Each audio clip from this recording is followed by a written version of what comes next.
क्या आपके रोने से, आपके डिप्रेशन में चले जाने से, आपके परेशान हो जाने से परिस्थितियां समाप्त होने वाली है? नहीं है ना। तो जब परिस्थितियां इस चीजों से समाप्त होने वाली नहीं है तो क्यों अपने आप को परेशान किया जाए?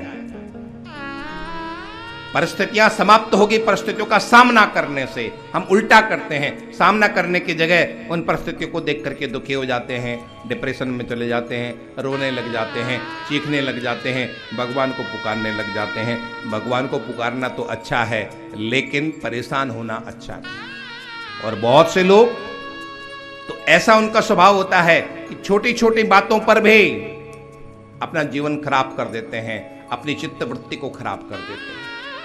छोटी छोटी सुदामा को आप देखो, खाने को नहीं, आज खाने को मिला और 4 दिन तक खाने को मिलेगा कि नहीं मिलेगा उसका भी कोई भरोसा नहीं है। लेकिन उसके बाद भी सुखदेव जी महाराज ने सुदामा को गरीब नहीं कहा है। गरीब किसको कहा जाता है आपकी नजर में? सुदामा के पास जो इस परिस्थिति है वो गरीब की परिपूर्ण परिभाषा है। इसी को तो गरीब कहते हैं। खाने को नहीं है, रहने को नहीं है, पहनने को नहीं है, सुविधाएं नहीं है, कुछ भी हमारे पास नहीं है, इसी को तो गरीब कहेंगे कि नहीं कहेंगे?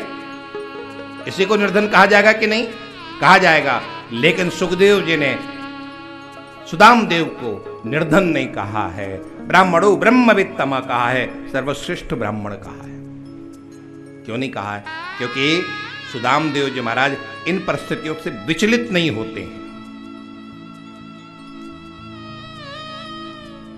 ध्यान रखना, आपको जीवन का आनंद लेने के लिए आर्थिक स्थिति अच्छी होना कोई बहुत जरूरी नहीं है। जीवन का आनंद लेने के लिए आपकी मनस्थिति अच्छी होना बहुत जरूरी है। यदि आपकी मनस्थिति अच्छी है तो गरीबी में भी आपको आनंद है, और यदि आपकी मनस्थिति अच्छी नहीं है तो फिर संपन्नता में भी आप हमेशा डिप्रेशन में रहोगे, परेशान रहोगे। इसका मतलब क्या है? इसका मतलब यह है जीवन का आनंद लेने के लिए मनस्थिति अच्छा रखना बहुत जरूरी है।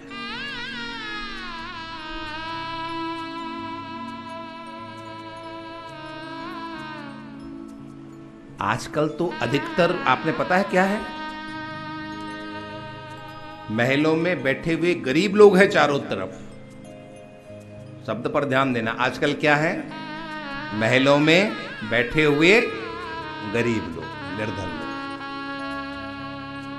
गरीब होने के लिए झोपड़ी में रहना ही जरूरी नहीं है। महल में भी आप गरीब हो सकते हो, निर्धन हो सकते हो। मनस्थिति पर सब कुछ निर्भर है। मान लो तो आप सब कुछ हो, और नहीं मानो तो आप कुछ भी नहीं हो।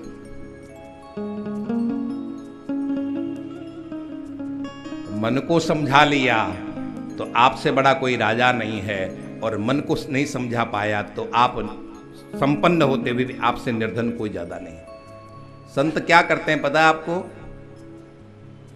बाबा तुलसी ने लिखा था, वो संत जिसके पास पहनने के लिए कपड़े नहीं हैं, खाने के लिए भोजन नहीं है, रहने के लिए अपनी कोई झोपड़ी नहीं है, लेकिन उसके बाद भी वो संत क्या समझता अपने आप को? इंद्र से कम नहीं समझता अपने आप। तीन टूक को पीन के और भाजी बिन नौन, रघुबर जाके हिय बसे इंद्र बापुरो कौन। बाबा तुलसी ने कहा है कि दुनिया के राजाओं को तो छोड़ो, वो संत जो परमात्मा का हो जाता है वो स्वर्गलोक के राजा इंद्र को भी अपने आगे कुछ नहीं समझता है। इसका मतलब क्या हुआ है?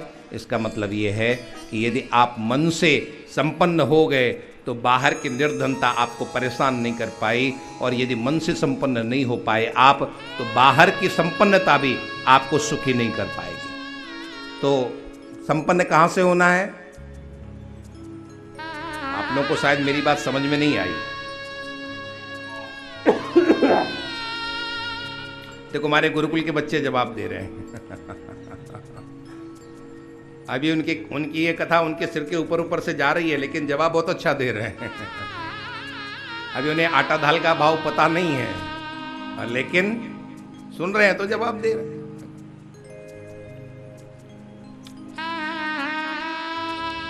एक संत ने निर्धनता में भी संपन्नता का एहसास हम कैसे कर सकते हैं, एक सुंदर सा छोटा सा सूत्र दिया। आप लोग सुनिएगा, बहुत मजेदार सूत्र है। निर्धनता में भी संपन्नता की फील आप कैसे ला सकते हो? एक संत ने बहुत सुंदर सूत्र दिया, सुनिएगा। एक निर्धन आदमी एक महात्मा के पास गया और कहा, महाराज बहुत गरीबी है, बहुत विपन्नता है, बहुत परेशानियां हैं, कुछ कृपा करो, कुछ कृपा करो, कुछ कृपा करो।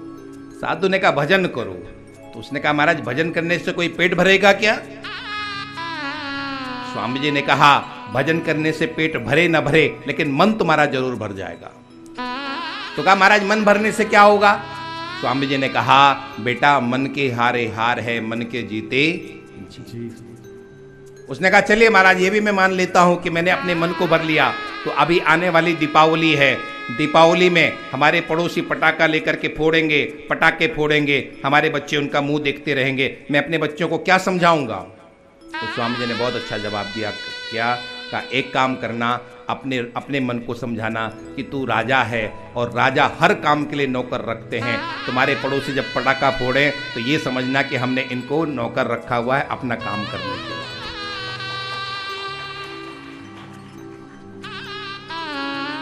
अच्छी बात नहीं है?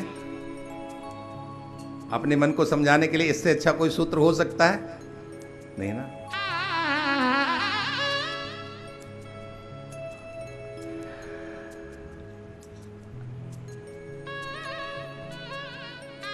खुशी पैसों पर निर्भर नहीं करती है, खुशी परिस्थिति पर निर्भर करती है।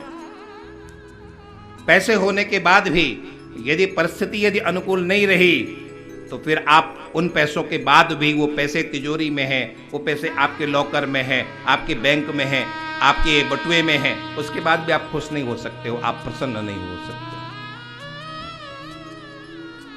खुशी तो एक अलग ही चीज है।